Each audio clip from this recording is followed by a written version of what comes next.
कौन हो तुम?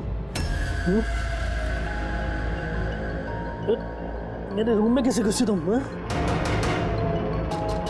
हाउसकीपिंग अभी मैनेजर को फोन करके तुम काम से निकलवाता हूँ। सॉरी रतन सर, एक्चुअली आपके रूम का फायर अलार्म गलती से बज गया था। मैं चेक करने आया था कि कोई खतरा तो नहीं है। मैंने दरवाज़ा नॉक किया था पर शायद आप सो रहे तो इसलिए खोला नहीं, इसलिए मुझे मास्टर की यूज़ करके अंदर आना पड़ा। Are you fine? फाइन, गो।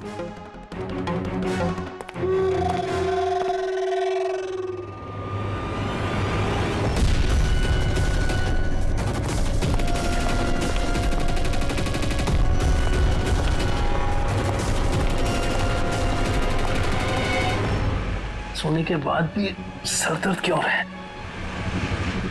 लगता है डबल शॉट कॉफी देनी पड़ेगी। हाँ लिशा, काम हो गया। Great job. अब फटाफट वहां से निकलो, होटल का एक्चुअल स्टाफ 5 मिनट में वहां आ जाएगा। हाँ ठीक है, मैं निकलता हूँ, बाय।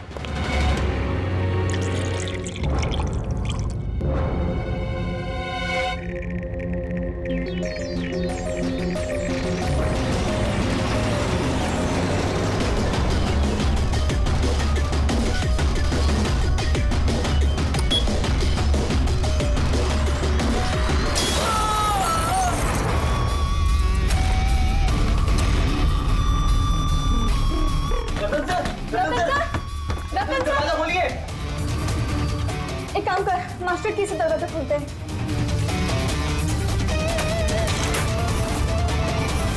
रतन सर, रतन सर, रतन सर!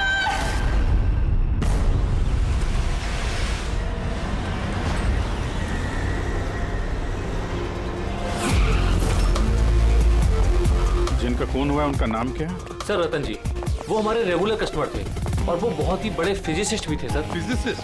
जी सर। मतलब फिजिक्स में एक्सपर्ट है ये? जी सर। कितने बजे हुआ ये सब? सर यही तकरीबन सुबह 6:30 बजे। हटिए, चलिए हटिए, प्लीज हटिए।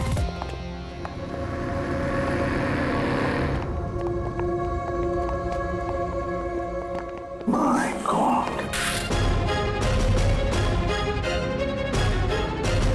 माय गॉड, इसके छाती में तो इतने सारे डांस घुसे हैं। अगर इसकी मौत ये माइक्रोवेव ओवन ब्लास्ट होने की वजह से हुई है तो ये 1 2 3 4 6 डार्ट इसके शरीर में क्या कर रहे हैं? माइक्रोवेव ब्लास्ट नहीं हुआ है सर, यहाँ तो गन रखी हुई है। डार्ट्स पहले से ही गन में फिक्स थी। ऐसा लगता है इस रतन को मारने की अच्छी खासी प्लानिंग की गई है। क्यों मैनेजर साहब, पता भी है आपको क्या हो रहा है आपके होटल में? आपके होटल के गेस्ट को किसी ने मारने की प्लानिंग की, माइक्रोवेव में ये डार्ट लगाकर। सर मैं खुद सरप्राइज हूँ कि ये सब क्या हो रहा है। यहाँ तुम्हारे होटल के रूम में एक मर्डर हुआ है, इसकी जवाबदारी आपके होटल की है और आपकी। पर सर आप बताइए, हम अपने कस्टमर को क्यों मारेंगे? जोया, जोया तुम बताओ ना सर को। सर के चेक इन करने के पहले तुमने कमरा ठीक से देखा था ना? जी सर। सर पूछिए ना सर कल रात 11 बजे सर चेक इन किए थे होटल में। 10:30 बजे मैंने खुद चेक की थी कि सामान सब कुछ ठीक है कि नहीं, और माइक्रोवेव में उस वक्त कुछ डार्ट्स वगैरह नहीं थे।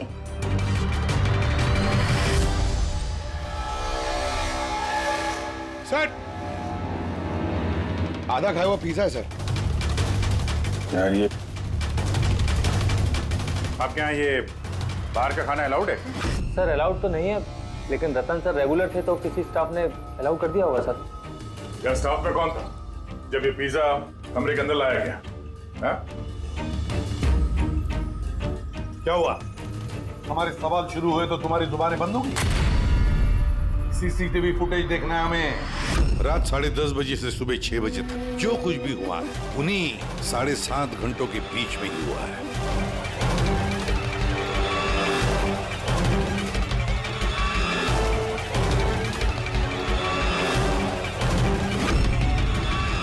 जोया 10:30 बजे रतन जी के कमरे में गई और 11:15 बजे बाहर आई, 15 मिनट में।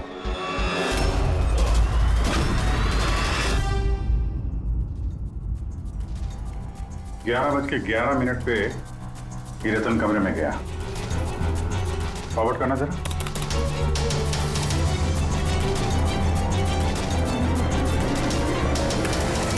साढ़े 11 बजे हैं और ये रहा रतन का पहला विजिटर।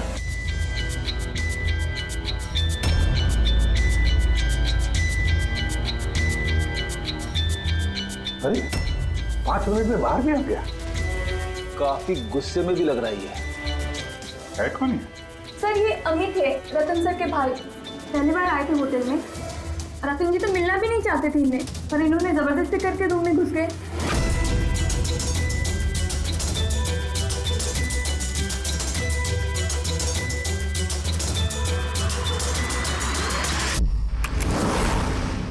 अच्छा, वो पिज्जा कमरे के अंदर ऐसे गया सर। फॉरवर्ड करना जरा, फॉरवर्ड करना।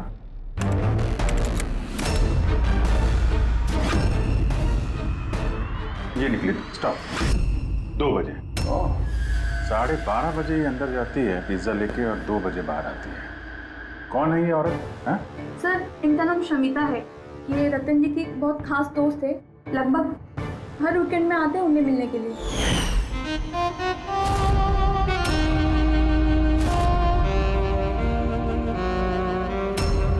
शमिता खास दोस्त रात के 12:30 बजे आती है पिज्जा लेकर। रतन को आखिरी कॉल किसी शमिता नाम की लड़की ने किया था और उससे पहले किसी अमित ने। सर। हाँ पंकज। एक सेकंड, ये पासपोर्ट देखिए सर। इस पे ये कैम्बी का वीजा लगा है। तो सर ये बॉम्बे से कैम्बी जाने का टिकट। फोटो तो उसी की है पर नाम रतन नहीं है, दिग्विजय कुमार।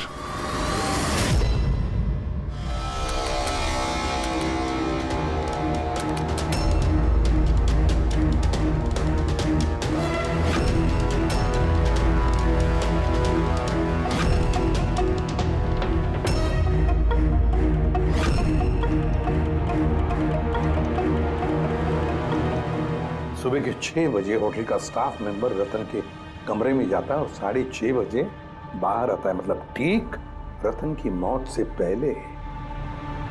कौन है ये स्टाफ मेंबर? पता नहीं सर। क्या आप अपने स्टाफ वाले को नहीं पहचानते हैं? सर ये स्टाफ का आदमी नहीं है, मैं पता करवाता हूँ सर। वो ये जाकर देखो ये आदमी कौन है, कोई नया स्टाफ आया है क्या? सर एक बात समझ में नहीं आ रही। ये रतन एक फिजिसिस्ट था, देश के स्पेशलाइज्ड स्पेस प्रोग्राम पे काम कर रहा था। नकली पासपोर्ट बनाने की क्या जरूरत? वही तो, कोई किसी फिजिसिस्ट को मारने के लिए इतनी लंबी प्लानिंग क्यों करेगा? पूर्वी ये लैपटॉप चेक करो सर रतन का। सर हाँ, मैंने सारा रिकॉर्ड चेक कर लिया। ये बंदा होटल के किसी भी डिपार्टमेंट में काम नहीं करता है। इवन वो स्टाफ का भी नहीं था सर। सर मुझे लगता है वो बाहर का ही था। ये लो, कोई बाहर का अनजान आदमी आपके यहाँ आता है, होटल का स्टाफ बन के घूम रहा है, ये आपकी सिक्योरिटी है? हैं?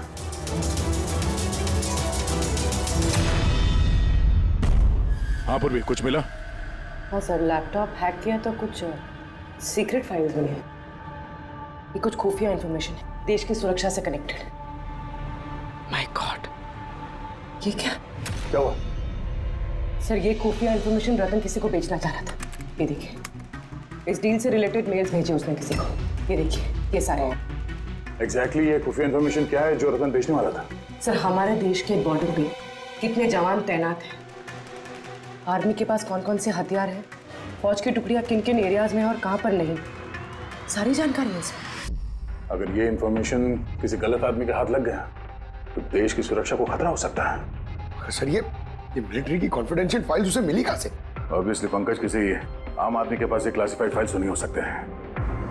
ये क्लासिफाइड फाइल्स और ये डुप्लीकेट पासपोर्ट इस बात की तरफ इशारा कर रही है कि ये रतन कोई फिजिसिस्ट नहीं था। ये किसी दुश्मन देश का जासूस था जो अपना काम करने के बाद इस नकली पासपोर्ट के जरिए देश छोड़ के भागने वाला था हमेशा के लिए। ये तो एप्रन वगैरह निकाल के बाहर निकल गया सर। फोन पर भी बात कर रहा है। हो सकता है पार्टनर हो बाहर। रेडी, होटल के बाहर के जितने भी सीसीटीवी कैमराज हैं ना, सबकी फुटेज चेक करो।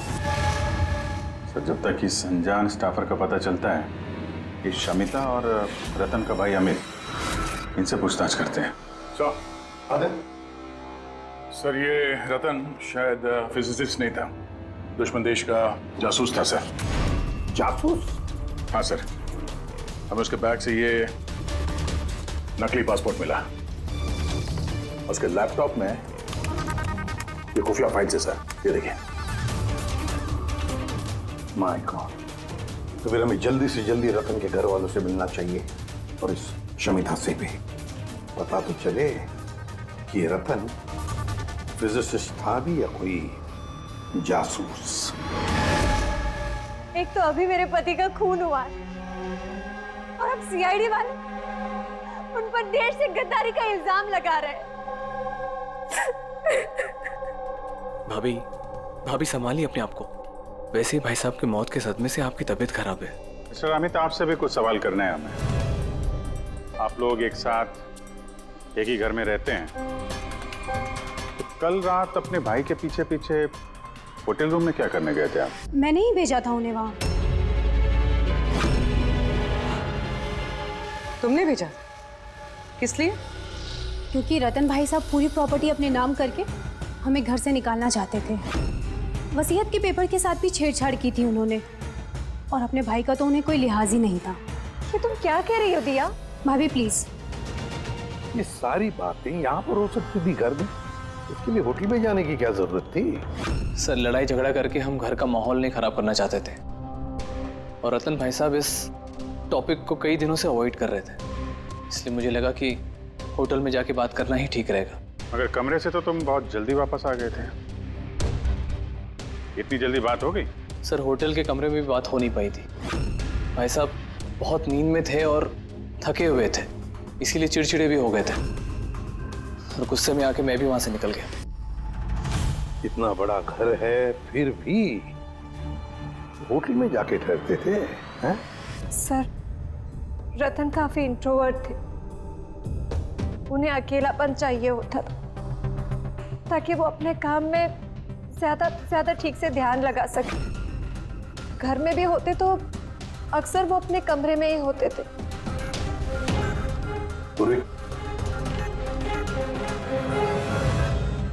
उन्हें जब कभी ज्यादा डिस्टरबेंस महसूस होता था तो वो अक्सर होटल में जाया करते थे।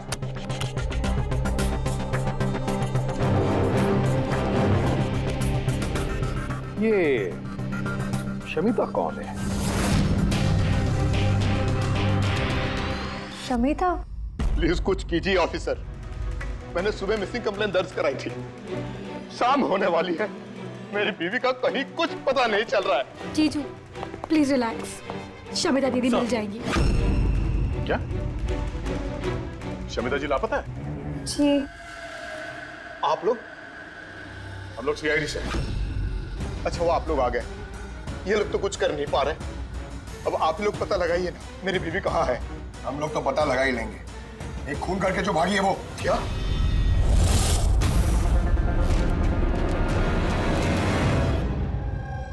कहने के लिए तो रतन मेरे पति थे, लेकिन मैं उनके बारे में कुछ नहीं जानती थी। वो मुझसे कुछ भी शेयर नहीं करते थे। उनकी जिंदगी के हर पन्ने मेरे लिए राज से कम नहीं था। ये शमिता कौन है मैं कुछ नहीं जानती, मैंने ये नाम भी नहीं सुना। यहाँ तक कि वो क्या करते हैं, क्या काम करते हैं, मुझे कुछ नहीं पता। ये उस होटल कॉरिडोर की फुटेज।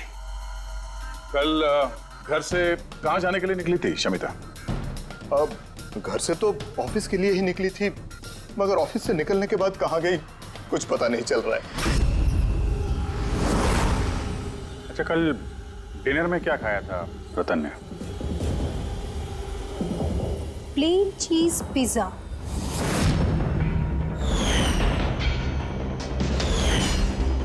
है ना भाभी? हाँ। प्लेन चीज पिज्जा, कमाल है अभिजीत। होटल में भी पिज्जा और घर में भी पिज्जा? भाई साहब ने होटल में भी पिज्जा खाया था। जी हाँ, वही पिज्जा जो शमिता लेकर आई थी।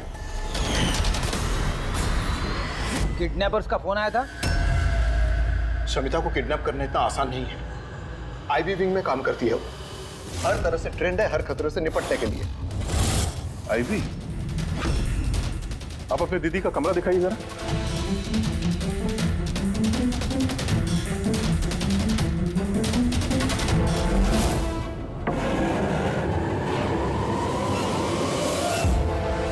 सर, ये है दीदी का कमरा।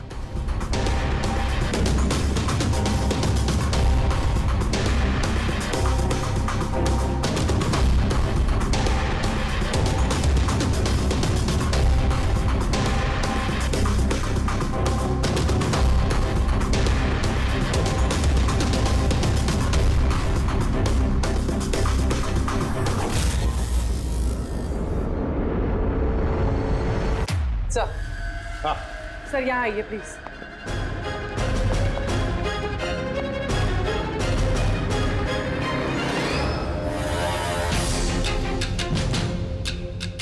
ये लो, कमरे के अंदर कमरा। सर इधर आइए। ये कंप्यूटर हैक हुआ है सर। एक काम करो, पूरे घर की तलाशी लो। गाड़ियां, विग्स, ओहो, प्रोस्थेटिक्स। अभिजीत, देखा है सर? हाँ सर, और ये लॉकर में क्लासिफाइड फाइल्स। लगता है काफी समय से जासूसी चल रही है इसकी। सिर्फ इतना ही नहीं सर, कोई तो है जो रतन पे नजर रखे हुए था। उसकी कंप्यूटर की एक एक एक्टिविटी को मॉनिटर कर रहा था। ये कंप्यूटर हैक है। कौन है करे पता लगा?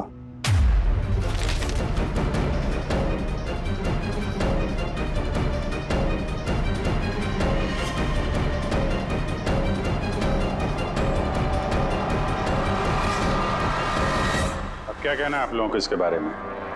एक ही छत के नीचे रहते थे आप लोग रतन के साथ, और इस बारे में आप लोगों को भनक भी नहीं है? सर भनक कैसी लगती सर? रतन भाई साहब तो अपने कमरे में किसी को घुसने भी नहीं देते थे। और यहाँ तक कि सर काम वाली को भी नहीं, सफाई वगैरह भी वो खुद ही किया करते थे। फिर जस्मीन जी, आपका क्या कहना है? हैं? ये तो बेडरूम के अंदर का ही तो कमरा है। सर, मैंने आपसे कहा ना, मुझे कुछ नहीं पता। अरे ये कब और कैसे? तो शमिता घर पे नहीं है सर, लापता है वो। आईबी ब्यूरो में काम करती है सर। हमने उसका लैपटॉप चेक किया। पूर्वी को रतन के लैपटॉप पे जो खुफिया इंफॉर्मेशन मिली थी सर, वो सारी इंफॉर्मेशन यहाँ शमिता के लैपटॉप पे भी है। ये जानकारी लीक करके देश छोड़ के भागने का इरादा था।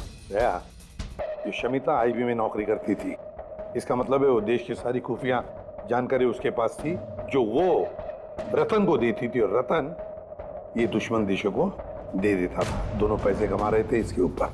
हाँ सर, मगर इस बार उसने डबल क्रॉस कर दिया रतन को। उसने उसे जान से मार दिया और मार के यहाँ से भाग गई। या सारे के सारे सबूत इकट्ठा करो और ब्यूरो में लेकर आओ।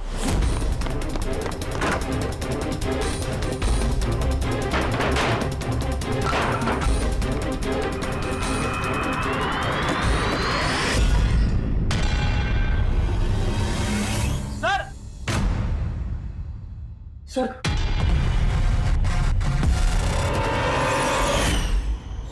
शमिता? आद्या, सर ये विक्रम और अंजलि, इनके जो एलिबाइज हैं वो हमने चेक किए। जब खून हुआ उस रात ये विक्रम ग्रैंड रोड में एक ट्रैफिक जाम में फंसा हुआ था, और रात के करीब 2 बजे घर पहुंचा वो। और ये अंजलि? सर अंजलि भी रात के 12 बजे तक काम कर रही थी, और करीब 1:30 बजे के आसपास वो घर पहुंची। सब देखकर ऐसे लगता है कि ये कोई मामूली मर्डर केस नहीं है, देश की सुरक्षा से जुड़ा हुआ है। सर, सर ये देखिए, सर ठीक ब्लास्ट से पहले सुबह 6:30 बजे के आसपास इस लाल गाड़ी में एक औरत होटल से बाहर गई। सर हाँ, वो जो नकली होटल स्टाफ वाला था ना सर, वो भी उसी वक्त निकला था, लेकिन दूसरे गेट से। ये देखिए। पूर्वी, गाड़ी कितने बजे आई थी होटल में? सुबह 6 बजे। निकल गई 6:30 बजे, आधे घंटे बाद। लड़की के चेहरे पे जूम करो जरा, देखें तो सही। हमारे डेटाबेस में कुछ नाम और चेहरे हैं जिनसे देश की सिक्योरिटी को खतरा है। ये गद्दारों और जासूसों वाली लिस्ट। इनके चेहरे स्कैन करो और उन सब से मैच करके देखो। और पंकज, आरटीओ से पता करो कि ये गाड़ी किसके नाम पर रजिस्टर्ड है। सर बड़ा ही कंफ्यूजिंग केस है सर, कुछ समझ में नहीं आ रहा है आखिर ये माजरा है क्या। फ्रेडी, एक बात तो पक्की है कि ये केस देश की सुरक्षा से जुड़ा हुआ है। इसलिए जिसने भी इस शमिता और रतन को मारा है ना, वो कोई मामूली क्रिमिनल नहीं, मामूली खूनी नहीं है। ये चक्कर कुछ और ही है। ओहो, अरे क्या हुआ, कुछ मिला? हाँ सर, मिला। ये आदमी और औरत उस लिस्ट में नहीं है देश के गद्दारों वाली, बल्कि उन लोगों की लिस्ट में है जो देश से गद्दारी करने वालों को पकड़ के खत्म करते हैं सर। ये दोनों आईबी ऑफिसर्स हैं, अलीशा और ईशान। ऐसे भी प्रद्युम्न, मैं आपकी बहुत इज्जत करता हूँ, इसलिए मैं कुछ नहीं कह रहा। अगर यही इल्जाम किसी और ने लगाया होता तो वो ऑफिसर अब तक बहुत पछता रहा होता। शेखर जी, आप आईबी के हेड हैं, इसलिए तो ना आपका ये धमकी भरा रवैया मैं भी बर्दाश्त नहीं करता। एसीपी साहब, मैं धमकी नहीं दे रहा हूं, आपके इल्जाम का जवाब दे रहा हूं। आपने बड़ी आसानी से हम पर रतन और शमिता के खून का इल्जाम लगाया है। क्या आपको लगता है कि वो देश के गद्दार थे और इसीलिए हमने उनको मार डाला?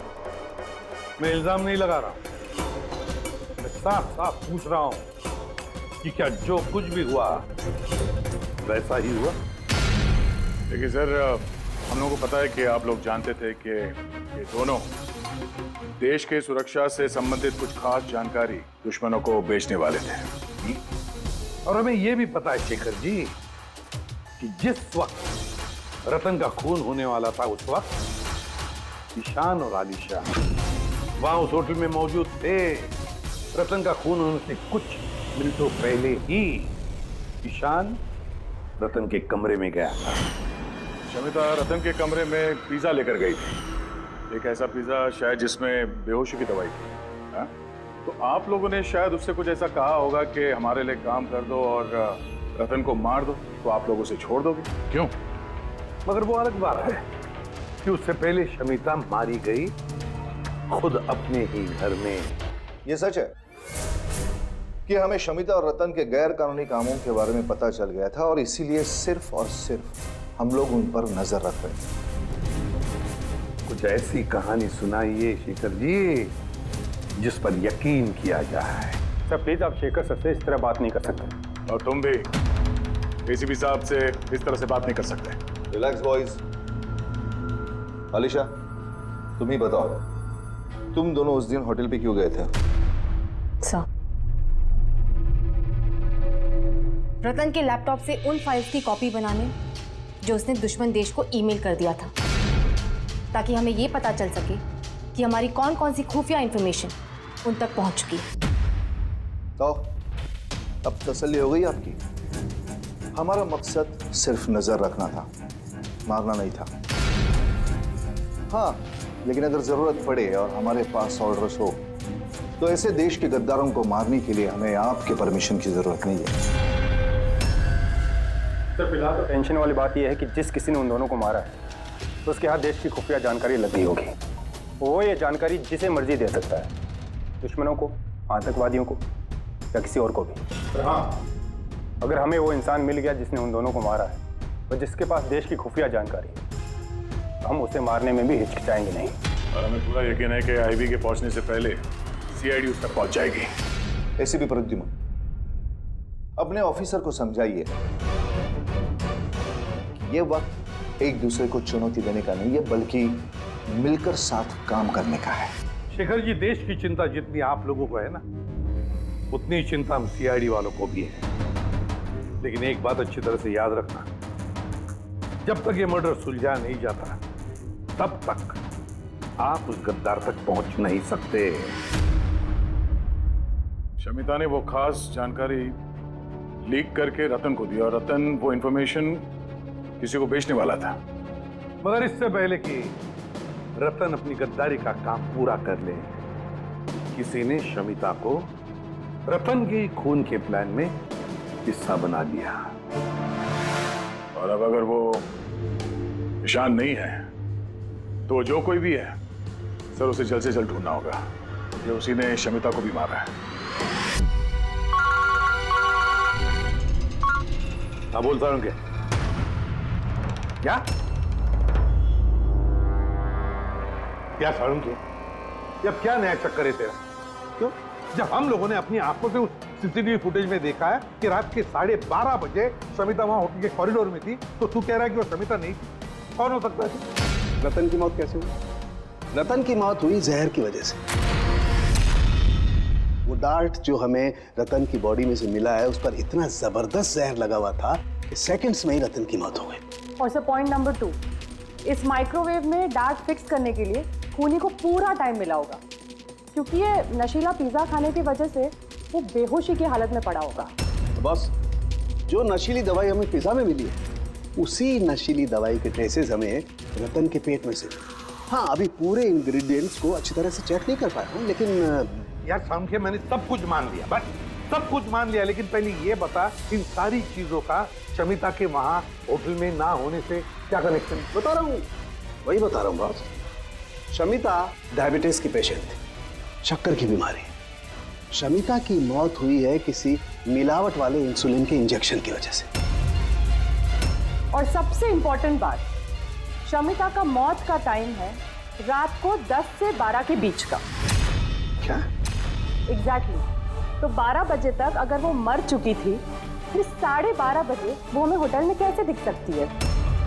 तो अगर शमिता ने रतन को नहीं मारा और अमित, ईशान और अलीशा ने भी नहीं मारा, तो फिर रतन को मारा किसने? और फिर वो फुटेज में जो औरत हमने देखी थी, अगर वो शमिता नहीं थी तो फिर कौन थी? शमिता। एसीपी साहब, आप शायद नहीं जानते कि मैं कितनी बड़ी टेंशन में हूं। अगर वो खूनी नहीं पकड़ा गया जिसने रतन और शमिता को मारा है, तो देश कितनी बड़ी मुसीबत में फंस सकता है, ये आप नहीं जानते। मैं अच्छी तरह से जानता हूँ शेखर जी, बहुत अच्छी तरह से जानता हूँ, लेकिन एक बात अच्छी तरह से याद रखिए, हम देश पर कोई भी आंच आने नहीं देंगे। उससे पहले ही हम खूनी को पकड़ लेंगे। सर, वो खूनी की आइडेंटिटी हमें वो ईमेल से मिल सकती है सर, जो रतन और शमिता ने एक दूसरे को भेजा है। अब कैसे? मुझे तो ये भी लगता है कि जरूर कोई आसपास वाला ही है, जिसे शमिता और रतन, इन दोनों की छोटी सी छोटी आदतों के बारे में पूरी जानकारी थी। हाँ सर, जैसे कि सुबह उठते ही रतन का माइक्रोवेव में कॉफी बनाना और शमिता को इंसुलिन के इंजेक्शन पहुंचा देना, वो तो कोई पास वाला ही आदमी कर सकता है। और खूनी को ये भी पता था कि ये अंजलि और विक्रम रात 1 बजे से पहले घर आने वाले नहीं है। आखिर खूनी कौन हो सकता है सर? सर, एक बात समझ में नहीं आ रही सर। ये रतन और शमिता एक दूसरे को 2 सालों से जानते हैं, मगर गद्दारी करने का इन्होंने ये 3 हफ्ते पहले ही सोचा, ऐसे अचानक? हाँ सर, बात थोड़ी अजीब तो है। इन 3 हफ्तों के पहले इनका कोई रिकॉर्ड तो नहीं रहा खुफिया खबर के एक्सचेंज को लेकर। इस सबका इस तीसरे गद्दार से क्या लेना देना? We are running out of time. हाँ सर, हमने सारे सुरागों के ताले खोल दिए, लेकिन हमें वो दरवाजा नहीं मिल रहा जो हमें तीसरे जासूस तक ले जा सके। तीसरा दरवाजा है, ये तीसरा दरवाजा हमें उस जासूस तक ले जाएगा। कौन सा? उस दरवाजे का नाम है पिज्जा। पिज्जा, वो औरत जो बड़े बड़े काले चश्मे और घुंघराले बाल का विग पहनकर घूमती है ना, शमिता बनकर, उसने उस दिन पिज्जा लाया बाहर से होटल के अंदर, और उसने ऐसा इसलिए किया क्योंकि उसे वो नशीली दवाई मिलानी थी पिज्जा में। अगर होटल में ऑर्डर करती तो उसे मौका नहीं मिलता और ना ही वक्त मिलता वो नशीली दवाई पिज्जा में मिलाने के लिए। और होटल वालों ने कुछ नहीं बोला क्योंकि वो लोग उसे जानते थे। दया, होटल दे रॉयल के आसपास इस पिज़्ज़ालो ब्रांड के पिज़्ज़ा की कितनी दुकानें हैं पता लगाते हैं, सब कुछ साफ हो जाएगा।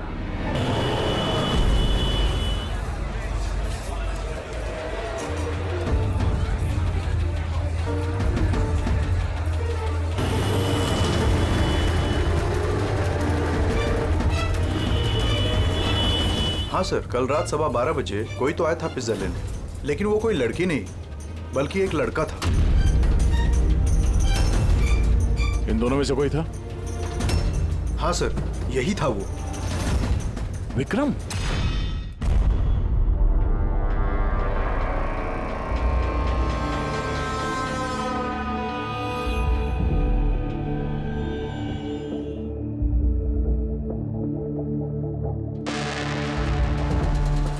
चक्कर क्या है? अरिका, एक मिनट आओ। यस। अरिका, ये दोनों स्लाइड्स में पिज्जा के सैंपल्स हैं। इसमें वो है जो हमने उसके पेट में से निकाला है। दूसरा ये पिज्जा का वो टुकड़ा है जो एक्चुअल है, जो टेबल पे रखा हुआ था। जरा देखो दोनों। सर, इट्स ऑब्वियस ना कि यही वाला पिज्जा खा के रतन वो बेहोशी वाली नींद सोया था। उसमें देखना क्या है? Do you think I'm a fool? No क्या पे? अरे कोई वजह होगी तभी तुम्हें दिखा रहा हूँ ना। प्लीज देखो ना। Of course sir. Just see it. हाँ हाँ सर, हाँ।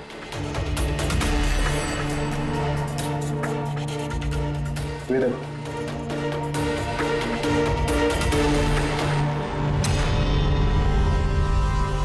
क्या? इसका मतलब रतन ये पिज्जा खा के बेहोश नहीं हुआ है? Exactly, वही दिखाना चाहता था मैं तुम्हें। क्या खाया होगा उसने?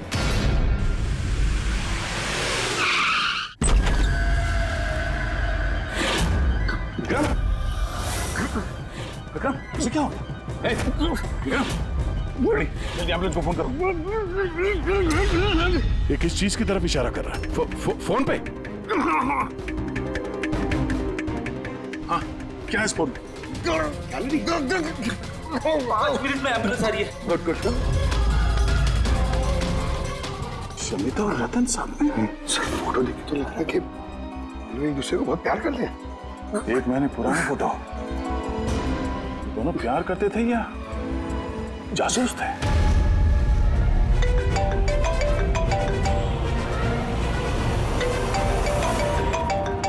हाँ डॉक्टर साहब। अरे यार, इस केस में तो नया ही पेज फंस गया। अब क्या हुआ? याद है वो पिज्जा जो रतन ने खाया था होटल में, जिसकी वजह से वो गहरी नींद सो गया। हाँ हाँ, वही पिज्जा जो वो नकली शमिता होटल के रूम में लेकर गई थी। यार यही गच्चा खा गए। दरअसल रतन उस पिज्जा को खाने की वजह से बेहोश हुआ ही नहीं। रतन बेहोश हुआ है किसी और चीज को खाने की वजह से, जो शायद उसने होटल में आने से पहले ही खा ली। होटल में आने से पहले? अभिजीत ने बताया था कि होटल आने से पहले रतन ने पिज्जा ही खाया था। अच्छा, कल डिनर में क्या खाया था रतन ने? प्लेन चीज पिज्जा, है ना भाभी? हाँ।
जैस्मिन, तुम यहाँ क्या कर रही हो? इन लोगों ने मुझे कुछ इन्फॉर्मेशन लाने के लिए कहा। मुझे कुछ पता ही नहीं उस इन्फॉर्मेशन के बारे में। इन्होंने कहा कि अगर मैं नहीं आई तो ये लोग मुझे जान से मार देंगी, इसलिए मैं यहाँ आई हूँ। वो कौन तुम लोग? हम तीनों को यहाँ धोखे से बुलाने का मतलब? देश के साथ धोखा ना हो, इसलिए हमें कभी कभी मुजरिमों के साथ धोखा करना पड़ता है। आई बी विंक। आप लोग वही है ना जिन्होंने रतन भैया को मारा था? रतन को किसने मारा और किसने नहीं, इसकी सच्चाई जल्द सामने आ जाएगी। लेकिन दिया, अमित, एक और सच्चाई आना बाकी है। वो क्या? वो ये कि तुम दोनों को ये पता होना चाहिए कि तुम एक देश के गद्दार के साथ रह रहे हो, है ना जैस्मिन?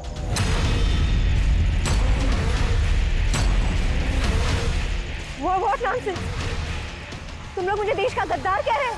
रतन को बेहोशी वाला खाना तुमने खिलाया था ना, जिसकी वजह से उसकी बाद में मौत हो गई। अब तुम्हारी भलाई इसी में है कि तुम जल्दी से अपना जुर्म कबूल कर लो। क्या कह रहे हो तुम लोग? मैंने ऐसा कुछ नहीं किया है। कौन सी बेहोशी वाली दवाई? मैं अपने पति को क्यों मारूंगी? हाँ, क्यों उसे बेहोशी वाली दवाई दूंगी? हमें तुम चुप क्यों? हाँ, तुम उस दिन मेरे साथ थे ना, जब मैंने रतन को खाना दिया था। तो फिर तुम कुछ क्यों नहीं बोल रहे? चुप क्यों? कुछ तो बोलो ना। सारी कोशिशें बेकार है जस्मीन। अपने देवर भैया के मुंह से सच उगलवाने की कोशिश मत करना, क्योंकि ये अपना मुंह खोलेगा ही नहीं। ये सारा किया धरा इसी का है।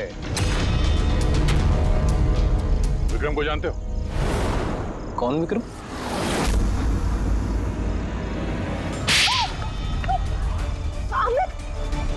आप लोग इस तरफ आइए।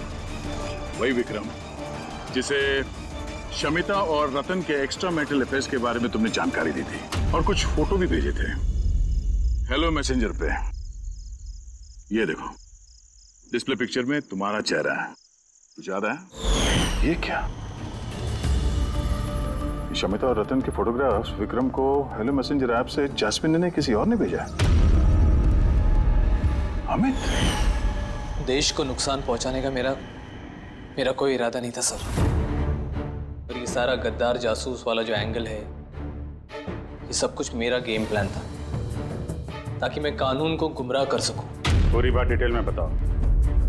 ये गद्दारी वाला नाटक क्या है? सर ये सब एक गेम प्लान था, ताकि रतन की मौत का इल्जाम मुझ पर ना आए और शमिता का मौत का इल्जाम विक्रम पर ना जाए।